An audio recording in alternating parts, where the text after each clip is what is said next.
ቁልፉን አምጪ። እኔ ጋር የለም። አውጪው ቁልፉን። ነይ አውጪው ቁልፍ። ነይ ብዬሻለሁ። የለም እኔ ጋር የለም።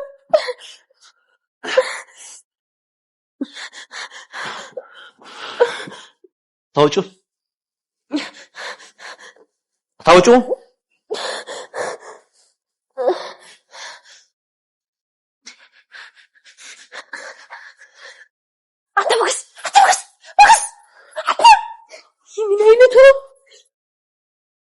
የምሳሌ ድራማ ፋሚሊዎች የምሳሌ ድራማ ቤተሰቦች እንዴት አላችሁ? ሁሉ ፒስ ሁሉ አማን ነው ወይ? እኔ ጋር ሁሉ ፒስ ሁሉ አማን ነው። ምሳሌ ድራማ ዛሬ እንዴት አገኛችሁት? ዝና ከባድ ሰው የምር ዝና ተመችቶኛል። ዛሬ ዝና ተመችቶኛል። ዛሬ እውነት ለመናገር እንደ ዝና ያስደሰተኝ ሰው የለም። ሽንቱን ራሱ ውስጥ ቢሸናም ራሱ አስፈትቷል ከእግሩ ላይ። ያው ካስፈታ በኋላ እንግዲህ እንዳያችሁት አጋሽቶታል ሞገስን።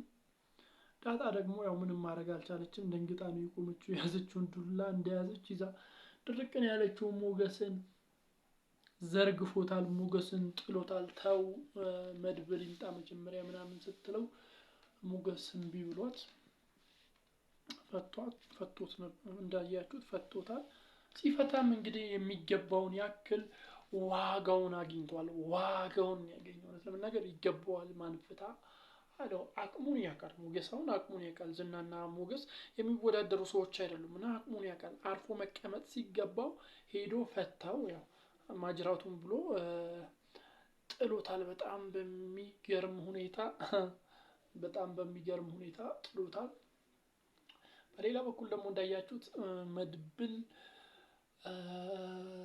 በጓደኛው በኩል አድርጎ ምሳሌ ይዞ ወጥቷል።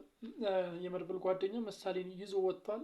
ውስጥ ያለውን እንዴት እንደመታው የሚገርም ምት ነው።